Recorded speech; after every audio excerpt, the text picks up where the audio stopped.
The microphone felt heavier than my broken dreams as I stood before a crowd that would rather watch paint dry than listen to my jokes. Little did they know, their cruel laughter would fuel the fire that would burn down every stage I touched, turning me from a laughingstock into the last laugh they would ever forget.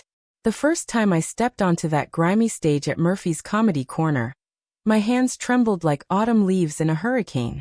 The spotlight burned my retinas, and I could barely make out the sea of faces staring back at me with expressions that screamed skepticism.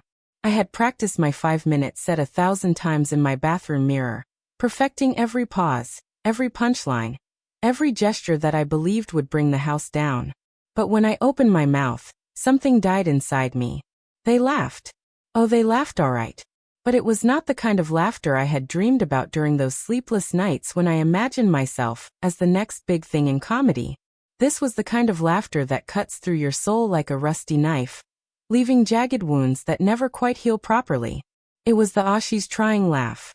The pity kind. The "sit down, sweetie" chuckles that made my cheeks burn with shame. I could see them in the dim light, these strangers who held my dreams in their calloused hands. They were not laughing with me. They were laughing at me, at my awkward delivery, at my desperate attempts to connect, at the way I clutched the microphone like a lifeline while drowning in my own insecurities. Even worse was watching my own boyfriend, Max, sitting in the back with his group of friends. The man who was supposed to be my biggest supporter, my rock, my safe harbor in the storm of doubt. Instead, I watched him lean over to his buddy Jake and whisper something that made them both snicker. The sound of their suppressed laughter felt like a dagger twisting in my chest. After my set, which felt like an eternity of public humiliation, I stumbled off stage on shaking legs. My heart was pounding so hard I thought it might explode right there in the dingy backstage area that smelled of stale beer and broken dreams. I wanted to run, to hide, to pretend this never happened. But Max found me first. "Hey babe," he said, his voice dripping with false comfort. You gave it a shot." "What did you tell Jake?" I asked, my voice barely a whisper. Max looked uncomfortable, shifting his weight from foot to foot. "Nothing, just Tell me." He sighed, running his hand through his perfectly styled hair. "Look, I just said that comedy is not really your thing, but it is cute that you are trying. I mean, you have to admit, it is kind of adorable how determined you are." Cute. Adorable. Those words hit me like a physical blow. I was not trying to be cute. I was trying to be funny. I was trying to be brilliant, to be the kind of comedian who could make people forget their troubles, who could turn pain into laughter, who could command a room with nothing but words and timing. But all they saw was a woman playing dress-up in a world where she did not belong. The car ride home was suffocating. Max kept glancing at me, probably wondering if I was going to cry. I wanted to, desperately. The tears were building behind my eyes like a dam about to burst. But I held them back, biting my lip until I tasted blood. "Maybe you should try something else," Max said as we pulled into my driveway. "Like that pottery class you mentioned. Or yoga. You would be great at yoga." I stared at him, really looked at him for the first time in months. When had he stopped believing in me? When had I become just another girlfriend to manage, to redirect toward safer, more acceptable pursuits? "I am going to try again next week," I said quietly. "Babe, I do not think." "Next week, Max." He shook his head, that patronizing smile playing on his lips. "Okay, if you really want to. But maybe tone it down a bit? You came on pretty strong up there." "Tone it down." The words echoed in my head as I walked to my front door. Tone it down. Make yourself smaller. Take up less space. Be less. But I could not be less. I was already disappearing. The next few weeks were a blur of humiliation and determination. I kept going back to Murphy's, then branched out to other open mic nights around the city. The Laugh Track on Tuesday nights, where the crowd was slightly more forgiving. The Giggle Box on Thursdays, where the drinks were stronger and the audience was looser. The Comedy Cellar on Sundays, where even the seasoned comics sometimes bombed. Each night, I died a little death on stage. My friends stopped coming after the second week. Sarah, my college roommate, actually cringed when I asked if she wanted to watch me perform again. "I just do not think comedy is your medium," she said, not meeting my eyes. "You are funny in conversation, but on stage, It is different. Even my own sister, Rachel, who had always been my biggest cheerleader, started making excuses. When I finally cornered her about it, she gave me that look. The one that said she was about to deliver a truth that would hurt. You are not really the spotlight type, she said gently, as if softening her words would make them cut less deep. You are more of a behind-the-scenes person. There is nothing wrong with that. Behind the scenes. Invisible. Forgotten. But the worst betrayal came from Max. It was a Tuesday night, and I had a set at the Comedy Cave, a basement club that barely qualified as a venue. The ceiling was so low that tall people had to duck, and the stage was more of a raised platform that wobbled when you stepped on it. But it was stage time, and I needed every minute I could get.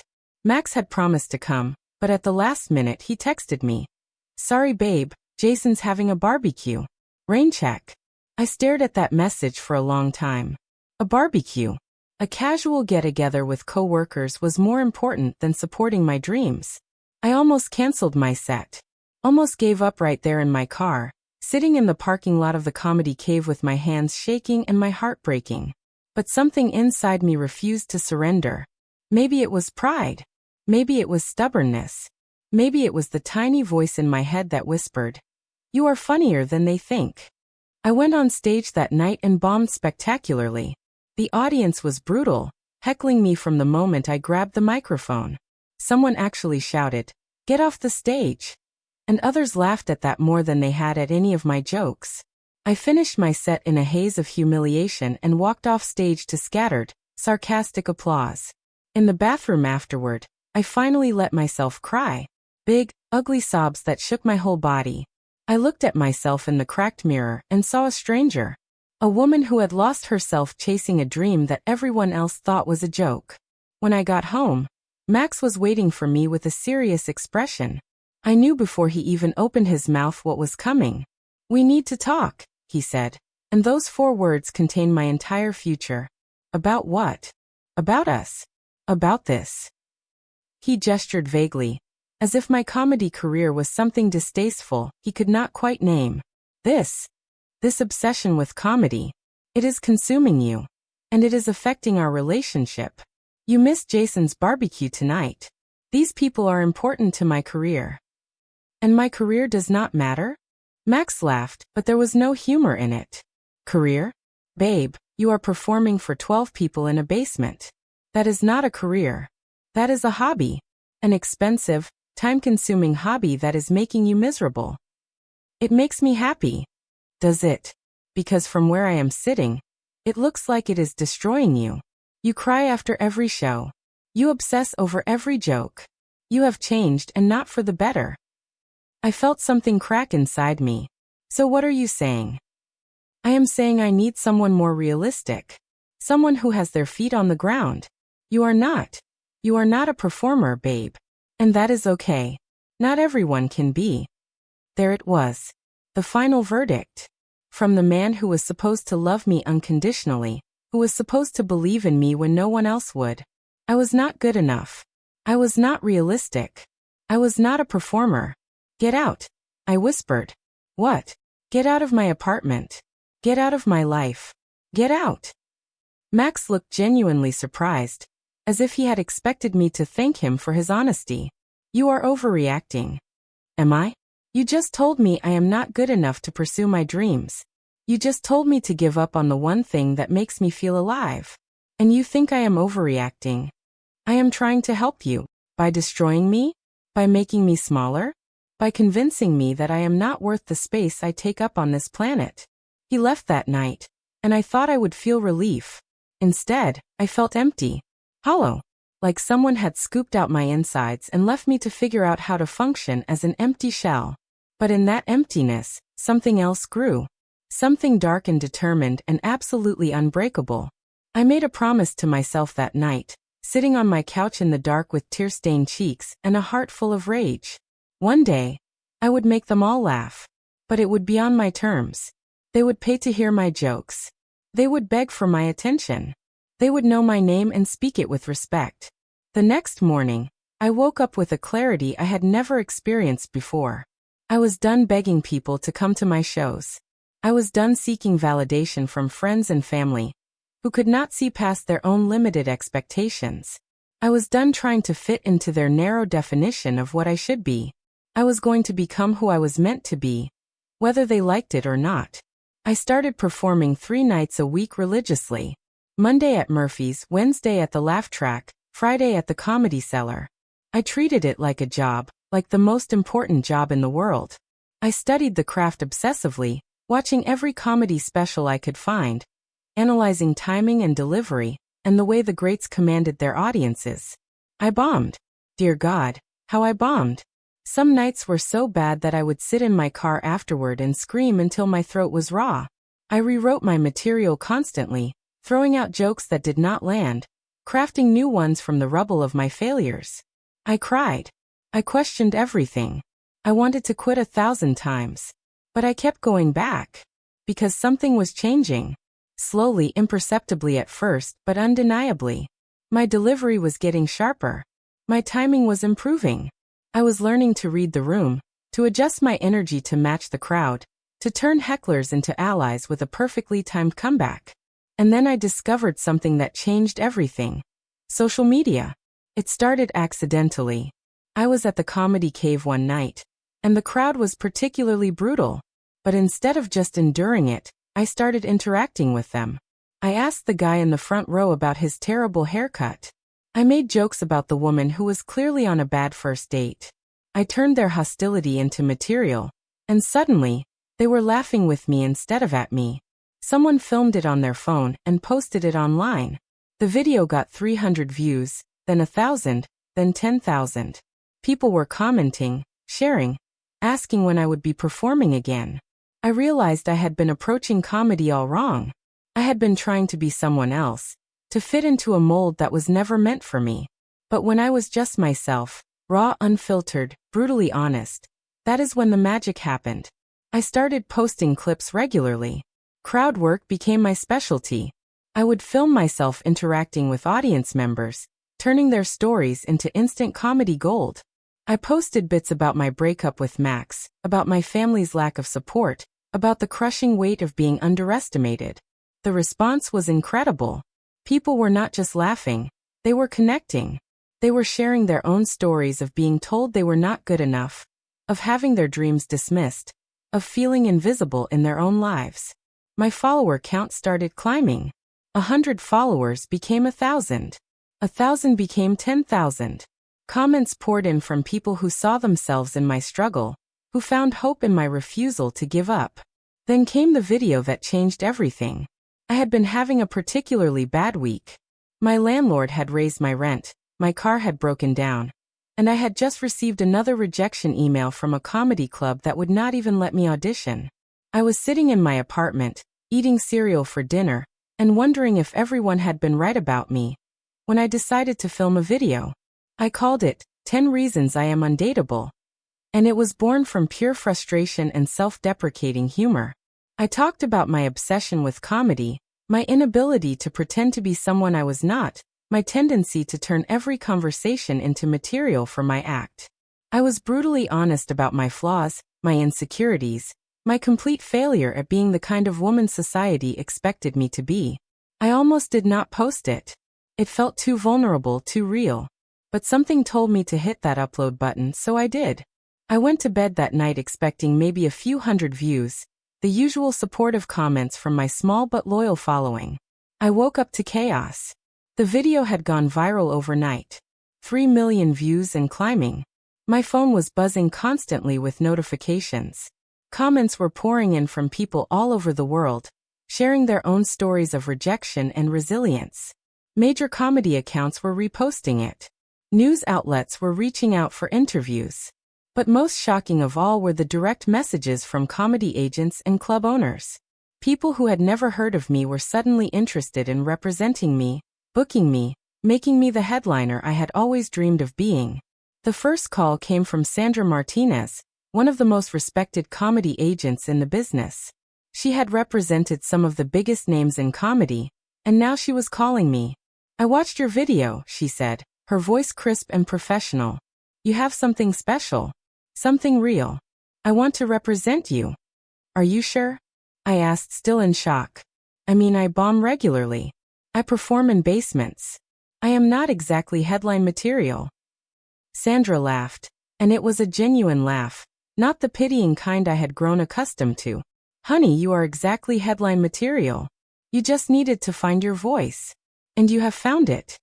But I was not done yet. I had a bigger plan. A plan that would make everyone who had doubted me, who had dismissed me, who had told me I was not good enough, pay attention. I was going to launch my own comedy tour. Working with Sandra, we put together a proposal for a national tour. 25 cities, starting with smaller venues and building up to theaters and arenas. We called it Not Cute, Just Funny. A direct response to every person who had ever called my ambitions cute or adorable. The tour announcement went live on a Tuesday morning. I posted it across all my social media platforms, sent it to my email list, and waited to see what would happen. The response was immediate and overwhelming. Tickets for the first show in Los Angeles sold out in 2 hours. Then Chicago. Then New York. Then Phoenix. Within 48 hours, every single show on the tour was sold out. Sandra called me, her voice filled with excitement and disbelief. "I have been in this business for 20 years, and I have never seen anything like this. You are going to need to add more shows. More cities. This is bigger than we ever imagined." As the tour dates approached, something interesting started happening. People from my past began reaching out. Old friends who had stopped coming to my shows were suddenly interested in reconnecting. Family members who had dismissed my dreams were asking about tickets. And then came the message that made my heart race with a mixture of rage and satisfaction. It was from Max. "Hey," his message read. "I saw you are doing a big tour. That is amazing. I always knew you had it in you. Any chance you could hook me up with tickets for the LA show? I will pay, of course, but I know it is sold out." I stared at that message for a long time. The same man who had told me I was not a performer, who had broken up with me because I was not realistic enough, was now asking me for tickets to see me perform. I knew I had already won, but I wanted to win bigger. I started responding to all of them. Max, my old roommates, my sister, former friends who had abandoned me when I needed their support most. I said yes to every request for tickets. Of course I would get them tickets. Of course I wanted them there to see what I had become. But I did not give them the seats they were expecting. Instead, I made sure they all got tickets to the nosebleed sections. The absolute worst seats in the house, so far from the stage that they would need binoculars to see my face clearly. They could still hear me, still experience the show, but they would be reminded of their place in my journey. They would be observers, not participants. Spectators, not supporters.